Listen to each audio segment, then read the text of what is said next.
Hola, hello. ¿Cómo está? Hope everybody's doing well. Do you know how you come across to other people? Have you ever thought about how you come across to other people? Is it something you try and work on? Do you try and be winning? I have had a lot of self-reflection and a lot of prayer and just a lot of thinking about how I come across to other people.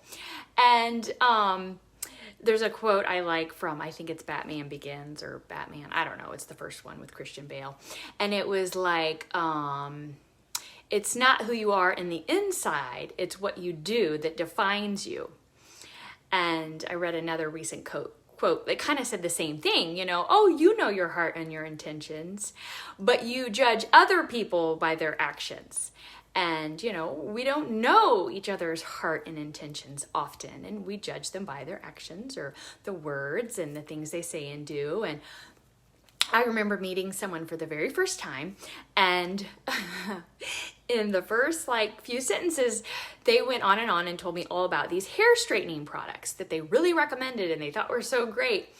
And I just kind of walked away from the conversation like, I guess she doesn't like my curly hair and she thinks I should straighten it. And that's how that person came across. I mean, it was like, that was my only impression of them. I used to work in a job in a call center with a person, a girl who said, that she was a witch and she was, I can't remember if they were married yet. They did eventually get married, and her husband was a warlock, and she discussed a lot of their things they did. And it was in the time that I was working in this job that I became a real Christian, as I call it, where I really turned my life over and surrendered it to Jesus. And I was so on fire back then, in a different way than I am now, but I was just so excited. And I just talked about Jesus all the time, and I read my Bible at my work cubicle, and we were all very, very close to each other. She actually sat directly across from me in the cubicle. If you've ever worked in a cubicle environment, you're really close together. You're really in each other's business. And so after we worked together for a while, she paid me one of the greater compliments I've had in my life. And she said, "You're the first Christian I've ever known that I've liked. I hate all Christians. I've hated every Christian I've ever met until you. You're the first Christian I liked." And that was like, whoa, I wasn't trying to be likable. But as I have mentioned before, I try and not be a judgmental person. And when I talked about that earlier and about people confessing things to me, I don't want to say that I'm some paragon of purity and I'm some great person, and that's why people pour out their souls to me quite often. On the contrary, I think it is because I have lived such a life of, debauchery and sin and, been there, done that, tried it, you name it, that's where I come from, not judging. Because how can I judge you if I've done it? How can I judge you if I've been there and I know that God can save, redeem, and heal anyone in any walk of life, in any sin they're in? And so that's where I constantly try and remind myself, like, how can I, yeah. So more about my friend that was a witch. So she and I were friends. We all got along in this work environment. It was very interesting. I was the only, there were two other women that were Christians. One that was, but never really said anything. And they both didn't, they weren't like me. They were older people and they'd probably been in their faith for a long time and whatever. So as the story goes, and this is not like a story that shows me in a good light, just FYI. I had been to this thing and they had talked about different forms of witchcraft, and they talked about tarot cards and Ouija boards, and they'd listed off all these things, and they were kind of saying, if you've ever participated or done these things, you should pray about it. And whatever, I heard all about these things. if that makes any sense. So I was at work, like right after, like the next day or something like that. And my friend shared how she and her husband had this really big decision to make. And so they were going to consult the tarot cards, and they were going to base their decision on the tarot cards.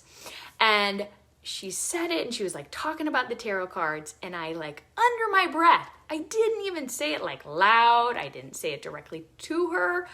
I just said what I had learned at this thing, and I just I go, oh, tarot is of the devil. Well, she heard me. And I mean, she looked at me with like x-ray eyes and was like, "Rah." And I don't know what she said in that moment, but it was like I'd flipped a switch. She never looked at me the same again. It was like she just put a big red X across me. And I know because when we were friends, she had told me that she came from a family that were Christians, and in her whole life, she had really felt beaten down by them all. Like, they'd all judged her, and they were always lecturing her, and there was zero love, and there was zero grace, and there was zero acceptance. And, so when I said that, it was like I had pushed a red hot button on her, because I had said what all these other Christians had said to her whole life. And so I had like suddenly turned into all of them, and that any past rapport, I mean, we'd worked together for like probably at least like a year at this point. It was all gone. I was out. I was done. She didn't want to talk to me. She didn't want anything. And I didn't try and like win her back or anything. I knew that this was her own thing, but it made me so cognizant of like, wow, I gotta watch what I say. Look what I did. Look what I ruined here, And so I just kind of, gave her space, even though, like I said, we're sitting right across from each other. And it wasn't until I saw her a while after this, months after this, she was out in the parking lot, and she was crying, and she was hugging her husband. And he walked away, and I kind of was walking near her, and my heart just, went out to her, because to see anybody sobbing and crying, and I know that they're going through a really hard thing, is I went up and I just was like, hey, are you all right? Is there anything I can do to help? And she said, I just had a miscarriage. And I said, oh, I'm so sorry. I said, can I please give you a hug? And so I hugged her, and we're hugging her.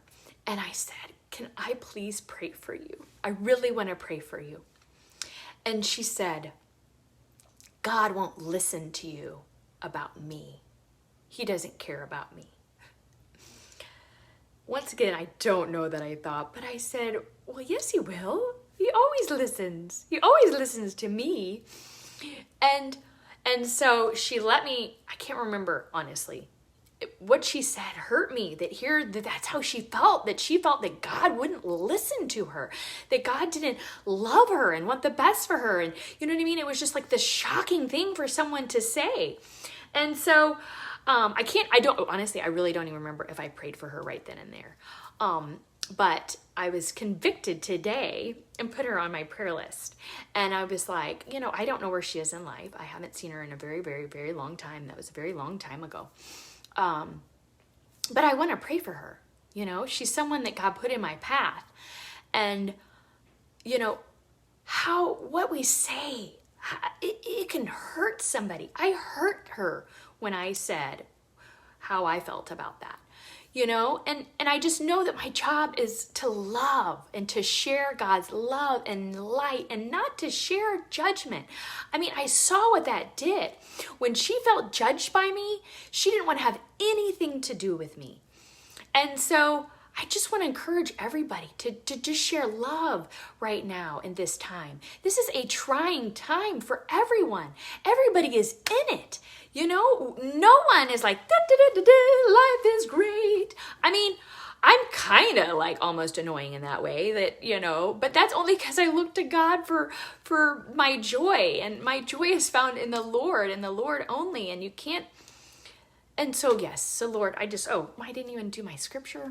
Sorry, I got distracted. It's an emotional thing. It's for me. It was an emotional, yeah.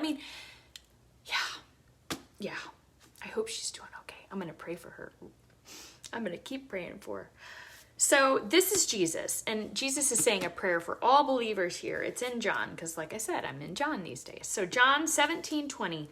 And so this is what Jesus is saying, okay? He says, my prayer is not for them alone. I pray also for those who will believe in me through their message. He's talking about the apostles and the disciples right now.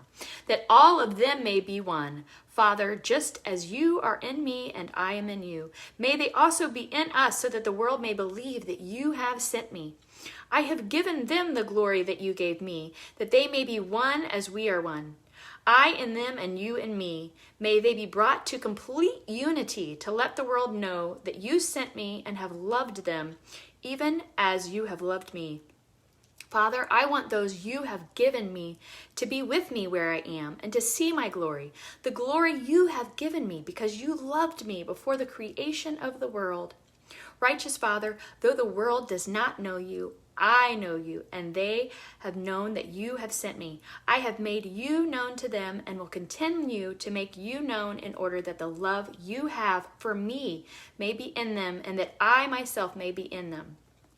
So when I read that today, I just thought about like my prayer list and I thought, okay, these are people God has given me to pray for. And I'm supposed to encourage people to pray for others and to love others and to show God's love. Like that's what Jesus is all about talking, that's what he's asked us all as believers to be, to recognize Jesus, to see his love, to see the love he shows everybody and try and share that love. So Lord, help us love, help us shine your light.